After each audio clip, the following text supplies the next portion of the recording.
जी नमस्कार, मैं हूँ शैलेंद्र सोलंकी। स्वागत करता हूँ आपका आपके अपने YouTube channel learn with Shailendra में। तो साथियों, सीटेट के लिए हमारी पॉलिटी की हम लोगों ने क्लास स्टार्ट कर दी थी। एसएसटी में आप जानते हो, हिस्ट्री, ज्योग्राफी, पॉलिटी के क्वेश्चन आते हैं।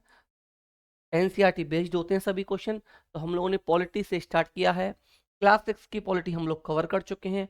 यहाँ आपका इस वीडियो में आपको क्लास 7 की पॉलिटी देखने के लिए मिलेगी। इस एक क्लास में ही आपकी टोटल बुक जो है 7th क्लास की, इसको हम लोग कवर करेंगे। लगभग 40 मिनट का ये वीडियो रहेगा। 40 मिनट में आपकी एनसीईआरटी पॉलिटी क्लास 7 की कवर हो जाएगी। इस वीडियो को देखने के बाद आपको एनसीईआरटी बुक पढ़ने की आवश्यकता बिल्कुल भी नहीं पड़ेगी, इतनी मैं गारंटी लेता हूँ कि मैं इतना बिलीव आप लोग कर सकते हैं कि जो भी इम्पोर्टेंट आपकी बुक में दे रखा है वो सब कुछ मेरे द्वारा यहाँ पर नोट कर दिया गया है। तो आपको बुक पढ़ने की आवश्यकता नहीं है। और अगर आप चाहते हैं कि आपको पीडीएफ ही दे दी जाए, तो थंबनेल पर मेरा नंबर है, यहाँ से, या 9808347403, इस नंबर पर आप लोग मैसेज करके ग्रुप में शामिल हो सकते हैं। अगर आप ग्रुप में शामिल होते हैं तो आपको ये पीडीएफ यानी जो भी मेरे द्वारा यहाँ पढ़ाया जाएगा, चाहे वो फर्स्ट पेपर का हो चाहे सेकंड पेपर का हो, ये सब कुछ आपको इस ग्रुप में प्रोवाइड करा दिया जाएगा। इसके अलावा हिंदी ग्रामर की कंप्लीट जो पीडीएफ है ये भी आपको दे दी जाएगी। जीके करंट अफेयर भी यहाँ आपको मिलता रहता है इस ग्रुप में। तो ग्रुप में जुड़ने के लिए 9808347403 पर आप मैसेज कर सकते हैं। तो चलिए शुरू करते हैं हम क्लास 7 की पॉलिटी के साथ। फर्स्ट चैप्टर है हमारा समानता। फर्स्ट चैप्टर है समानता। इसमें दे रखा है कि सार्वभौमिक वयस्क मताधिकार। सबसे पहले आप लोग ये समझिए, ये सार्वभौमिक वयस्क मताधिकार जो ये लिखा हुआ है, इसका मतलब क्या है।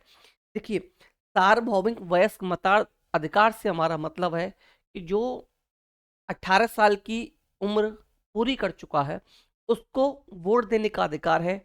वो किसी भी धर्म का हो, किसी भी जाति का हो, लिंग कोई भी हो उसका, वो कम कमाता हो, ज्यादा कमाता हो, निम्न कैटेगरी से बिलोंग करता है, हाई कैटेगरी से बिलोंग करता है, ये मैटर नहीं करता। मैटर ये करता है कि 18 साल उम्र पूरी कर चुका है तो उसको वोट देने का अधिकार है। ये सार्वभौमिक वयस्क मताधिकार कहलाता है। तो देखिए, इसका जो विचार है, सार्वभौमिक वयस्क मताधिकार का जो विचार है, ये समानता के विचार पर आधारित है। किस पर? समानता के विचार पर आधारित है। इसके बाद देखते हैं हम लोग कि दलित जो वर्ड है, दलित वर्ड आप जो सुनते हो, इसका अर्थ क्या है। तो इसका अर्थ है दबा हुआ, कुचला हुआ, टूटा हुआ। दबा हुआ, कुचला हुआ, टूटा हुआ। 6 में मैंने बताया था, वहां पर दबा हुआ भी इसका मतलब होता है। वहां मैंने आपको पढ़ाया था कि दबा हुआ भी इसका मतलब है, दबा हुआ है ना, कुचला हुआ, टूटा हुआ, ये सभी दलित वर्ड के मतलब है। अब देखिए, इस चैप्टर में आपकी जूठन एक आत्मकथा दे रखी है। तो ये जूठन जो आत्मकथा है, ये पूछ लिया जाए तो किसकी है, तो ओम प्रकाश वाल्मीकि जी की ये आत्मकथा है। जूठन जो है ये ओम प्रकाश वाल्मीकि जी की आत्मकथा है। नेक्स्ट देख लेते हैं संसद। तो सबसे पहले आप लोग जानते हो संसद। देखिए, संसद में दो चीज समझिए। संसद में अगर सदन पूछ लिए जाए, संसद में सदन पूछे जाए, क्वेश्चन में अंतर है थोड़ा सा। सदन पूछ लिए जाए तो इसमें दो सदन होते हैं। कौन कौन? एक लोकसभा, दूसरा है राज्यसभा। एक लोकसभा, एक राज्यसभा, ये इसके सदन है। लोकसभा राज्यसभा में थोड़ा सा अंतर समझ लीजिए। लोकसभा को निम्न सदन बोलते हैं। लोकसभा का मेंबर बनने के लिए 25 वर्ष होनी चाहिए उम्र, ये अस्थायी सदन होता है। राज्यसभा में मेंबर बनने के लिए मिनिमम 30 वर्ष होनी चाहिए। राज्यसभा स्थायी सदन होता है और राज्यसभा को कभी भंग नहीं किया जा सकता, लोकसभा को भंग किया जा सकता है। राज्यसभा को उच्च सदन भी कहा जाता है। तो देखिए, ये संसद में सदन है। अब संसद के अंग पूछ लिए जाए कि संसद के अंग कितने हैं। दोनों क्वेश्चन में माइनर सा डिफरेंस है, इनको समझ लीजिए।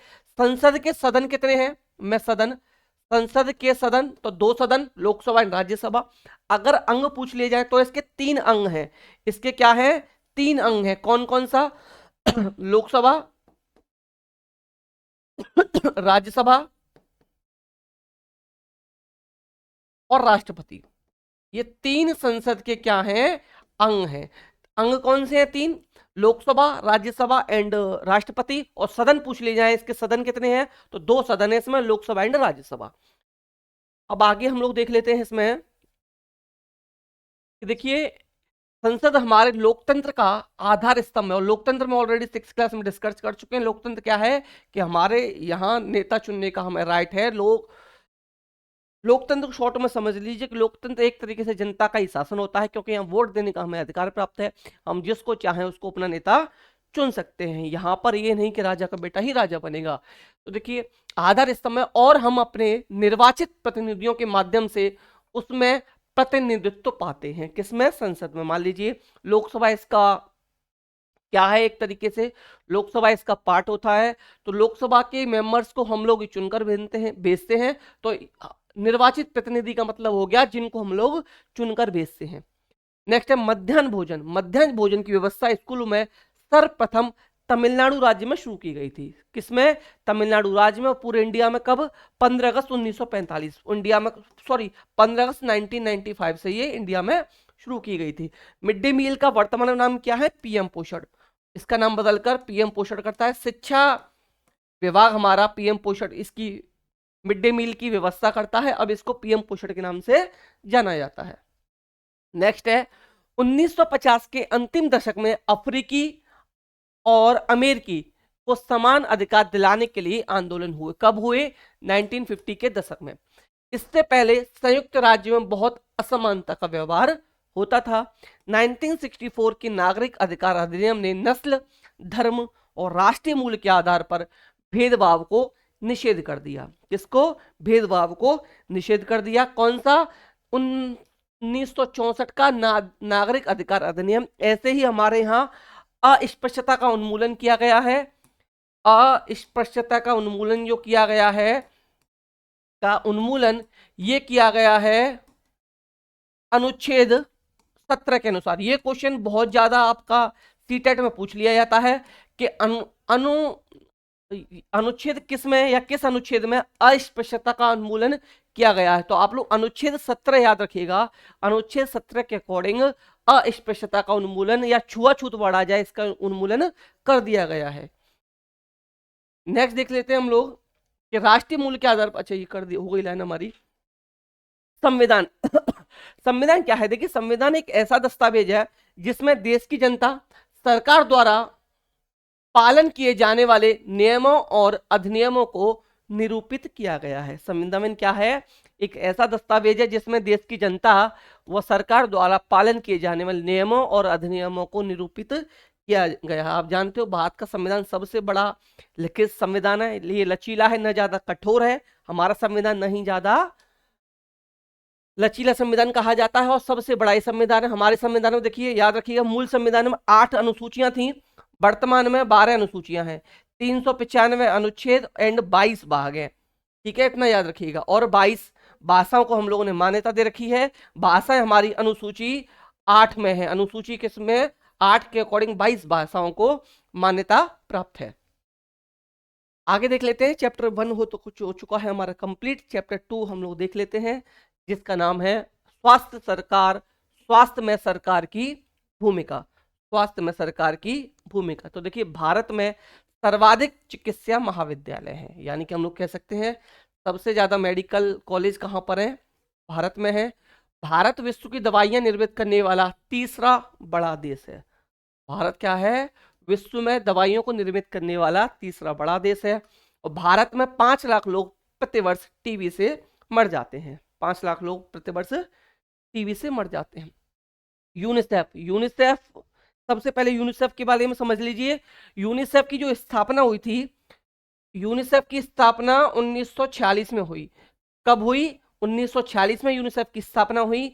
इसका जो मुख्यालय है, यूनिसेफ का मुख्यालय न्यूयॉर्क में है। कहां पर? न्यूयॉर्क में है। ये क्वेश्चन पूछ लिए जाते हैं कि इसकी स्थापना कब हुई, ज्यादातर इसका मुख्यालय पूछ लिया जाता है। तो यूनिसेफ का मुख्यालय न्यूयॉर्क में है, याद रखिएगा। के अनुसार हर साल 10 लाख बच्चे ऐसे संक्रमण से मर जाते हैं जिन्हें रोक पाना संभव है। नेक्स्ट हमारा संविधान का एक महत्वपूर्ण हिस्सा यह कहता है कि पोषाहार स्तर और जीवन स्तर को ऊंचा करने के लिए लोक स्वास्थ्य का सुधार करने का राज्य का कर्तव्य है। किसका कर्तव्य है? राज्य का कर्तव्य है। अगला है चैप्टर नंबर 3। देखिए यहाँ पर नोट सिर्फ वही किया गया है जो आपके लिए बहुत ज़्यादा इंपॉर्टेंट हो। फालतू की चीज़ आप लोगों के लिए यहाँ पर ज़्यादा नोट नहीं की गई है। ये टाइम वेस्ट नहीं किया जाएगा। यहाँ जो एग्जाम में आ सकता है या जो अब तक एग्जाम में पूछा गया है वही पॉइंट्स यहाँ पर नोट किए गए हैं। अगर आपको वीडियो पसंद आ रहा हो तो वीडियो को प्लीज़ लाइक एंड शेयर कर दीजिएगा, और जिन लोगों ने अभी तक चैनल को सब्सक्राइब नहीं किया है वो लोग प्लीज़ चैनल को सब्सक्राइब जरूर कर लें। और PDF के लिए आप लोग 9808347403 यहाँ मैसेज कर सकते हैं। यहाँ आपको ग्रुप में शामिल किया जाएगा। इस ग्रुप के अलावा कहीं भी आपको PDF प्रोवाइड नहीं कराई जाएगी। चैप्टर नंबर 3, राज्य शासन कैसे काम करता है। चैप्टर नंबर 3 है हमारा, राज्य शासन कैसे काम करता है। तो देखिए, विधानसभा के सदस्य को विधायक या MLA कहा जाता है।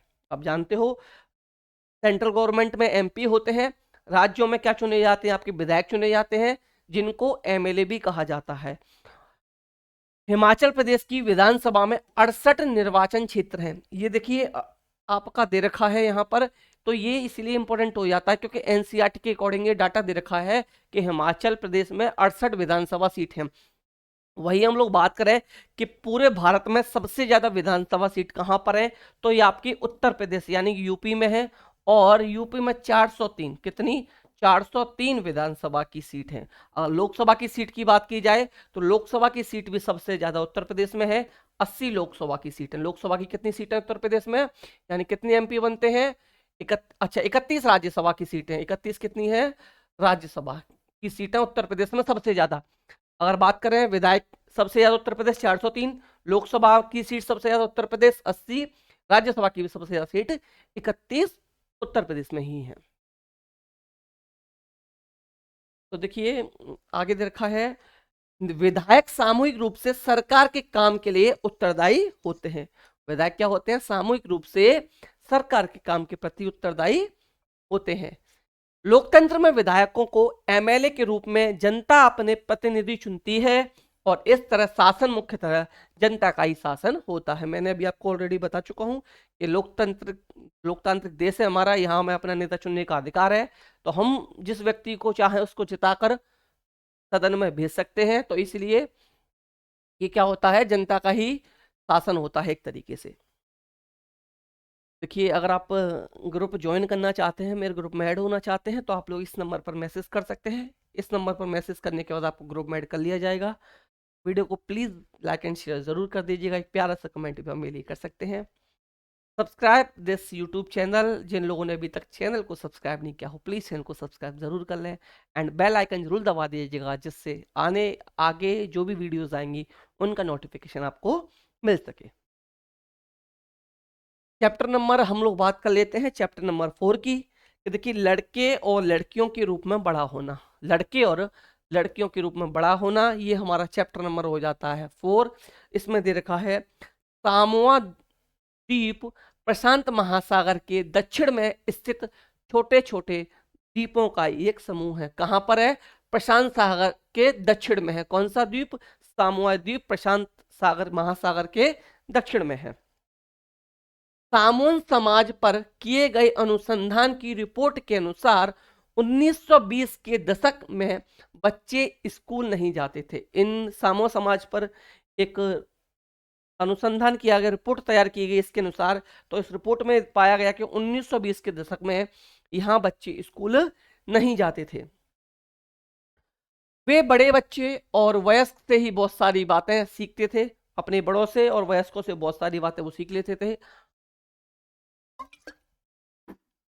संविधान कहता है कि स्त्री या पुरुष होने के आधार पर भेदभाव नहीं किया जा सकता। ये क्या कहता है, हमारा संविधान कहता है कि स्त्री या पुरुष होने के आधार पर भेदभाव नहीं किया जाएगा। लेकिन ये बुक के अकॉर्डिंग बता रहा हूं मैं, अपने अकॉर्डिंग नहीं बता रहा, लेकिन वास्तविकता में ऐसा किया जाता है, भेदभाव किया जाता है। नेक्स्ट है चैप्टर नंबर 5, औरतों ने बदली दुनिया। आप ये कह रहे होंगे बहुत छोटे छोटे चैप्टर्स हैं, बहुत, देखिए चैप्टर्स बहुत बड़े हैं, लेकिन ऐसा कुछ है ही नहीं कि जो आपके एग्जाम में अब तक पूछा गया हो। तो डाला सिर्फ वही गया है जो एग्जाम में लगता है कि हाँ ये आ सकता है, या जो पहले कभी आ चुका है, जो कभी पूछा ही नहीं गया, जो मतलब का ही नहीं है, वो यहाँ पर मेंशन नहीं मिलेगा आपको। तो औरतों ने बदली दुनिया, ये चैप्टर नंबर 5 हमारा। भारत में 83.6% महिलाएं खेतों में काम करती। कितने प्रतिशत, 83.6% महिलाएं खेतों में काम करती हैं। झारखंड की एक आदिवासी 27 वर्षीय महिला जिसका नाम है लक्ष्मी लाकरा उत्तरी रेलवे की पहली महिला चालक है। उत्तरी रेलवे की पहली महिला चालक कौन है? लक्ष्मी लाकरा, 27 वर्षीय हैं ये, और ये झारखंड के एक आदिवासी परिवार से या आदिवासी समुदाय से बिलोंग करती हैं। रामसुंदरी देवी, ये देखिए मैंने पूरा लिख दिया है। इनका जन्म 1800, मृत्यु 1890। अगर ये पूछ लिया जाए तो 200 वर्ष पूर्व पश्चिम बंगाल में पैदा हुई। रामसुंदरी देवी कहाँ पैदा हुई? पश्चिम बंगाल में पैदा हुई 1800 ईस्वी में। 60 वर्ष की अवस्था में उन्होंने 60 वर्ष की अवस्था में उन्होंने अपनी आत्मकथा लिखी। किसने?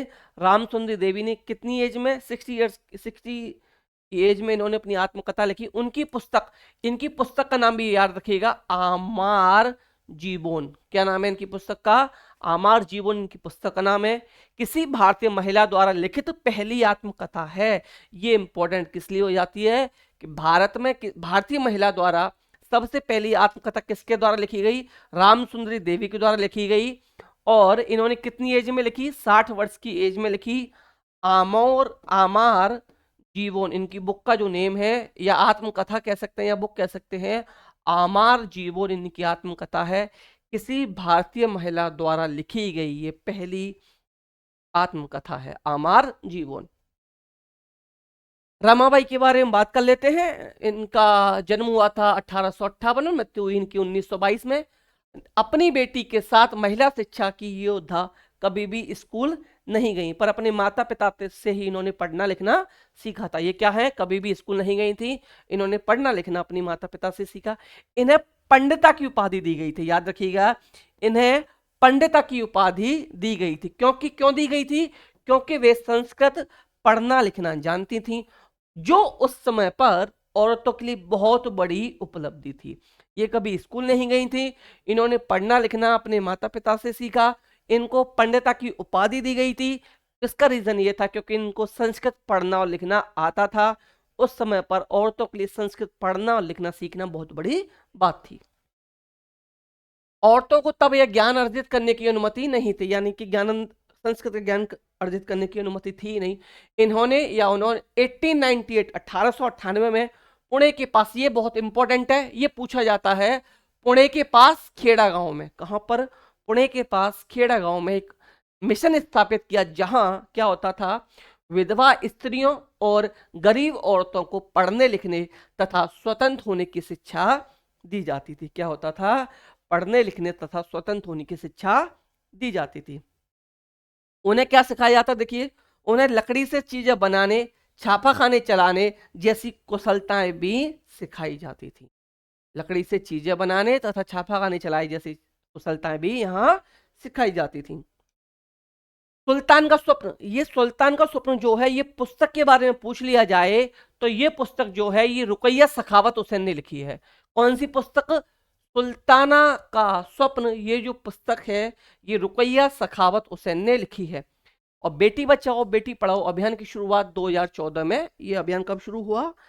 बेटी बचाओ बेटी पढ़ाओ अभियान, ये अभियान 2014 में शुरू हुआ।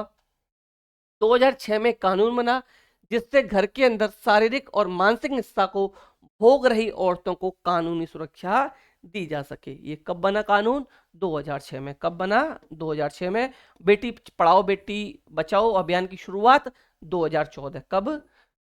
बेटी बचाओ बेटी पढ़ाओ अभियान की शुरुआत 2014, इसको याद रखिएगा।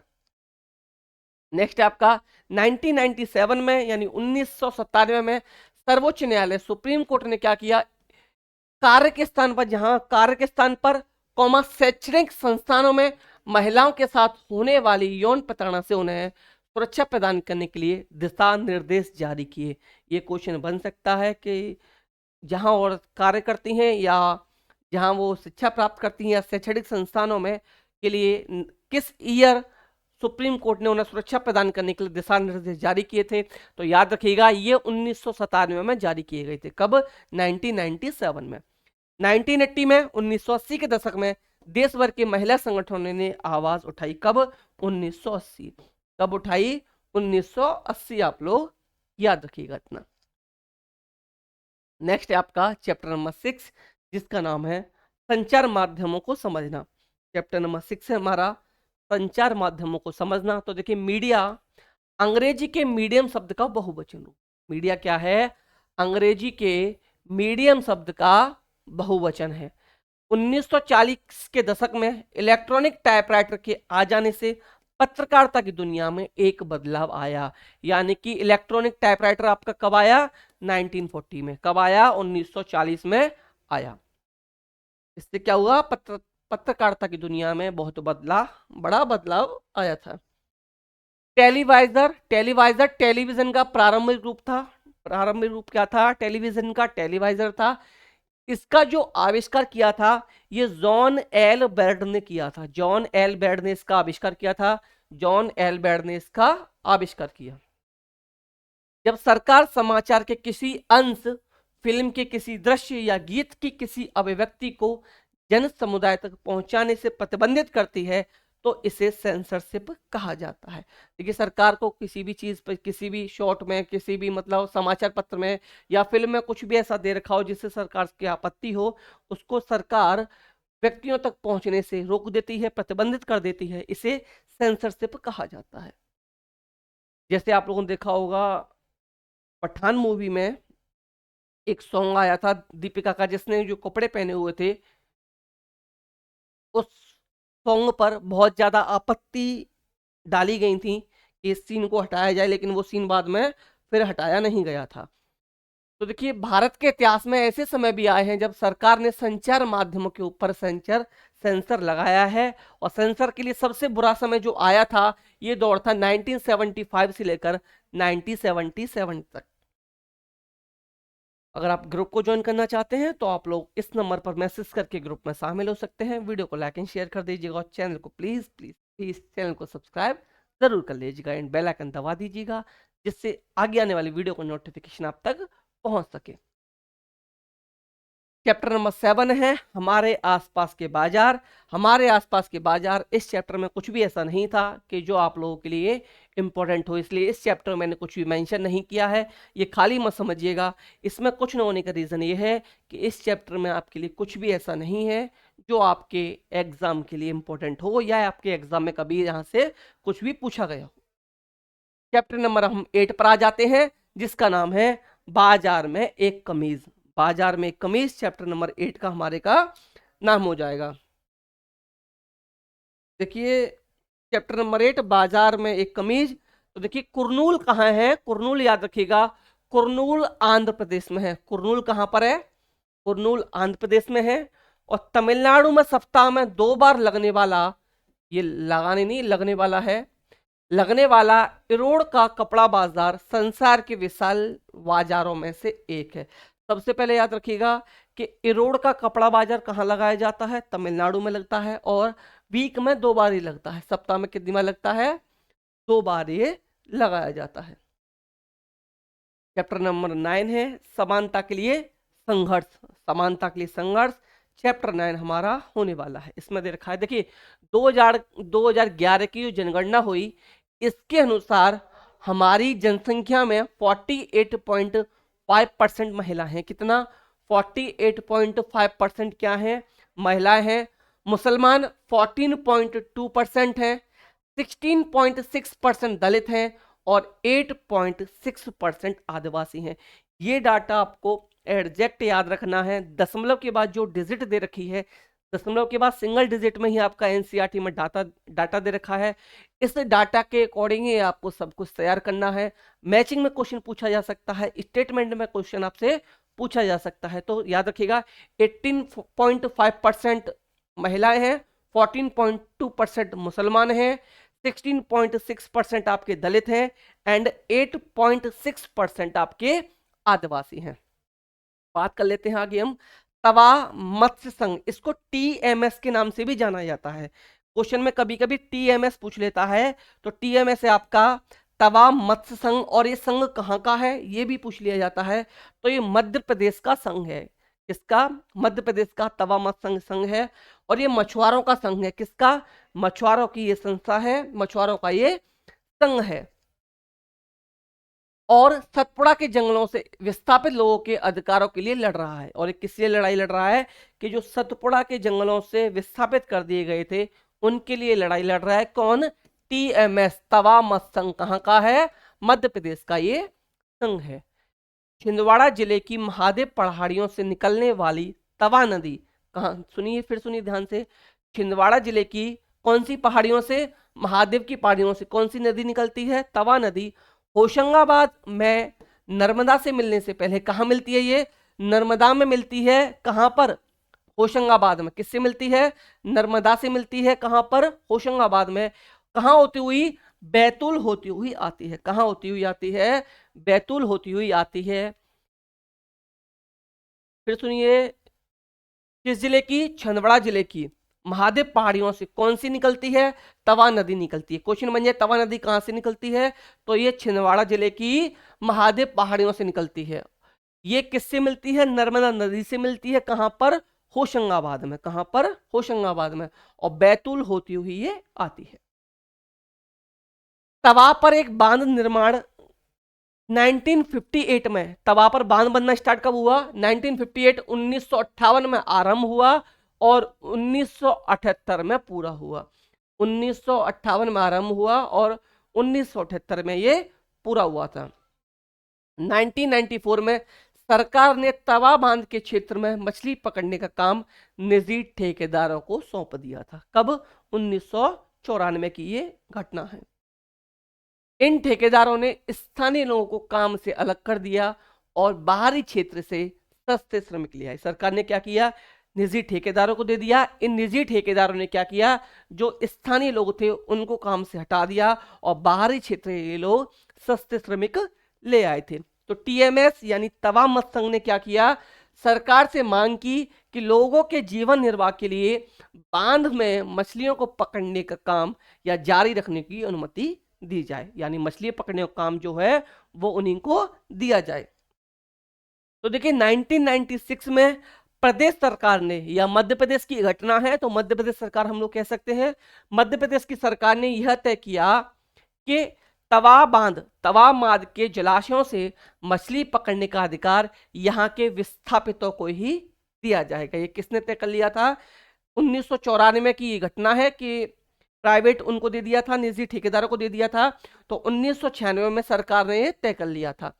2 महीने बाद सरकार ने तवा मत्स्य संघ यानी टीएमएस को बांध में मछली पकड़ने के लिए 5 वर्ष का पट्टा मतलब यहाँ पर लीज वर्ड से है, लीज देना स्वीकार कर लिया था। कब? 1996 में, 1996 में कर लिया था। और इस तरह 2 जनवरी 1997 को इस क्षेत्र के 33 गांवों ने सही अर्थ में नई साल मनाया था। कब? 2 जनवरी 1997 को उनको ये राइट मिल गया था। 2001 में लखनऊ में 1500 से ज्यादा लोग महिलाओं के खिलाफ हिंसा का विरोध करने के लिए एक जन सुनवाई में इकट्ठा हुए। कब की ये घटना है? 2001 में। कहां पर? लखनऊ में। 2001 की घटना है। कहां पर? लखनऊ में इकट्ठा हुए थे। इसमें प्रतिष्ठित महिलाओं की एक सूची बनाई गई और उन्होंने न्यायाधीशों की भूमिका निभाते हुए महिलाओं के खिलाफ हिंसा के 15 से ज्यादा प्रकरणों पर सुनवाई की। कितने पर? 15 प्रकरणों पर। 15 प्रकरणों पर क्या की थी? सुनवाई की थी। कितने प्रकरण थे? 15 प्रकरणों पर सुनवाई की। तो साथियों इस तरीके से हमारी यहाँ पर क्लास 7 की पॉलिटी होती है कंप्लीट। 6 की हम लोग ऑलरेडी कंप्लीट कर चुके हैं, 7 की यहाँ कंप्लीट हो जाती है। इसके बाद हम लोग 8th की पॉलिटी, देन ज्योग्राफी, हिस्ट्री करेंगे। इसके बाद प्रैक्टिस सेट, प्रीवियस ईयर्स के क्वेश्चन कंटिन्यू हम लोग करते चलेंगे। हमारे पास सफिशिएंट टाइम है। 60 मार्क्स का आपका आता है। इसकी पेडागोजी भी मैं आपको कवर कराऊंगा। तो हमारा टारगेट रहेगा 55 प्लस मार्क्स हम लोग इस सब्जेक्ट में कवर करें, ऐसा हमारा टारगेट रहेगा। बाकी के 3 सब्जेक्ट में आप लोग 30 नंबर तो इजीली ले आओगे, 10-10 भी ले आना। हालांकि देखिए मैं कोशिश करूंगा कि आपको हिंदी और मैथ्स पेडागोजी वालों को मैथ्स पेडागोजी भी कराई जाए। जूनियर का जो लोग एग्जाम देंगे इनको हिंदी पेडागोजी, मैथ्स पेडागोजी कराई जाए। और एसएसटी तो मैं आपको विद पेडागोजी सब कुछ कंप्लीट कराऊंगा ही कराऊंगा। तो अगर आप ग्रुप में ज्वाइन होना चाहते हैं, पीडीएफ चाहते हैं, तो आप इस नंबर पर मैसेज करके ग्रुप में शामिल हो सकते हैं। और वीडियो को प्लीज़ लाइक एंड शेयर ज़रूर कर दीजिएगा। और जिन लोगों ने अभी तक चैनल को सब्सक्राइब नहीं किया है, वो मेरे साथी भाई बहन चैनल को सब्सक्राइब कर लें। एंड वीडियो को प्लीज़ दोस्तों के साथ शेयर करना ना भूलें। तो मिलते हैं साथियों नेक्स्ट वीडियो में। तब तक आप लोग हंसते रहिए, मुस्कुराते रहिए, आपको लेनी जॉब, इसके लिए पढ़ते भी रहिए। थैंक यू, नमस्कार, जय हिंद।